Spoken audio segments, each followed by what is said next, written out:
Hello जी, कैसे हो जी आप सब। मम्मी अक्षर्य प्रताप में आप सबका स्वागत है। राजू एक बहुत ही गरीब लड़का है। उसके पिताजी ईंटें ढोने का काम करते हैं। उसे पढ़ने लिखने का काफ़ी शौक है।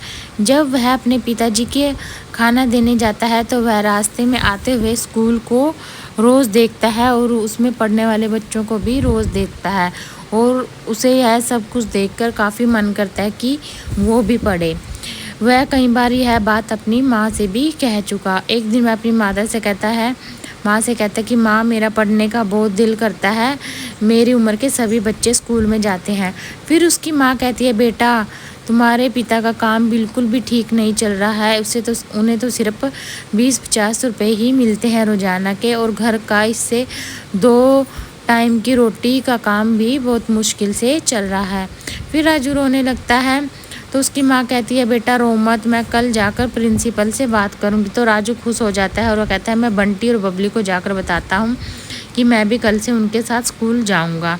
तो फिर जो राजू की माँ है सविता, वह गणेश जी के सामने बैठ जाती है और उनसे प्रार्थना करती है, गणपति जी मेरी मदद करो, मेरे बच्चे की मदद करो। मेरा बच्चा पढ़ना चाहता है, अगर वह पढ़ लिख जाएगा हमारे भी सारे दुख दूर हो जाएंगे। इस तरह वह गणपति जी से प्रार्थना करती है और अगले दिन वह स्कूल में चली जाती है और प्रिंसिपल से राजू के लिए बात करती है। प्रिंसिपल कहते हैं कि मैंने सुना है राजू के बारे में, वह रोज़ स्कूल में पढ़ते हुए बच्चों को देखता है और वह काफ़ी उसे पढ़ने लिखने की लगन है। इस तरह के बच्चे को हम अपने स्कूल में फ्री में शिक्षा देंगे, तो आप राजू को कल भेज देना।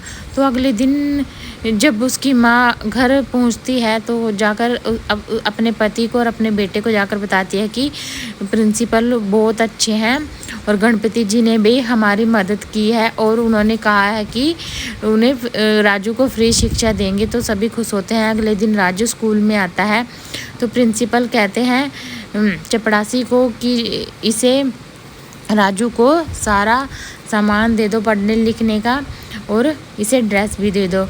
तो राजू बहुत ही लगन से पढ़ाई करता है। वह हर क्लास में अव्वल आता है और सभी टीचर उसे बहुत ही ज़्यादा स्कूल में पसंद करते हैं। अब उसकी +2 पास हो चुकी थी और +2 में भी उसके बहुत ही ज़्यादा अच्छे नंबर आए थे, उसने टॉप किया था। तो फिर क्या होता है, एक दिन उसकी माँ कहती है कि बेटा, अभी मैंने ये मोदक बनाए हैं, तुम प्रिंसिपल जी को दे के आना मोदक। तो राजू कहता है, हाँ माँ ठीक है, मैं प्रिंसिपल को मोदक ज़रूर दूंगा। उन्होंने तो हमारी काफ़ी मदद भी की है और गणपति जी ने भी हमारी काफ़ी मदद की है। तो राजू प्रिंसिपल को मोदक देने को जाता है तो वहाँ पर कोई और ही बैठा होता है। तो राजू कहता है, मुझे प्रिंसिपल से मिलना है सर। तो वो सर कहते हैं कि बेटा, मैं ही प्रिंसिपल हूँ। तो राजू कहता है, आप प्रिंसिपल हो, लेकिन मैंने तो किसी और को ही देखा था। तो फिर चपड़ासी भी कहता है, बेटा यार यही प्रिंसिपल हैं, वह कोई और थे जिन्होंने आपका एडमिशन इस स्कूल में करवाया था। तो प्रिंसिपल राजू को कहते हैं, बेटा उनका नाम गणेश है, उन्होंने आपका एडमिशन स्कूल में करवाया था और वह हमेशा आपकी फीस भेज देते हैं, इसलिए तुम इस स्कूल में पढ़ पाए हो। तो राजू यह सब सुनकर यह सारी बातें अपने माता पिता को बताता है और उसके माता पिता और राजू गणेश जी का धन्यवाद करते हैं कि उन्होंने उनकी इतनी मदद की। अगर गणपति जी ना होते तो उनका बेटा पढ़ भी नहीं पाता। और उसके पिताजी कहते हैं कि अभी गणेश चतुर्थी आ रही है, हम गणेश चतुर्थी धूमधाम से मनाएंगे और गणेश जी का विसर्जन करेंगे। उन्होंने मुझे एक अच्छी नौकरी भी दिलवाई और मेरे बेटे को भी बहुत ही मदद की। उन्हीं की वजह से आज मेरा बेटा पढ़ लिख पाया है।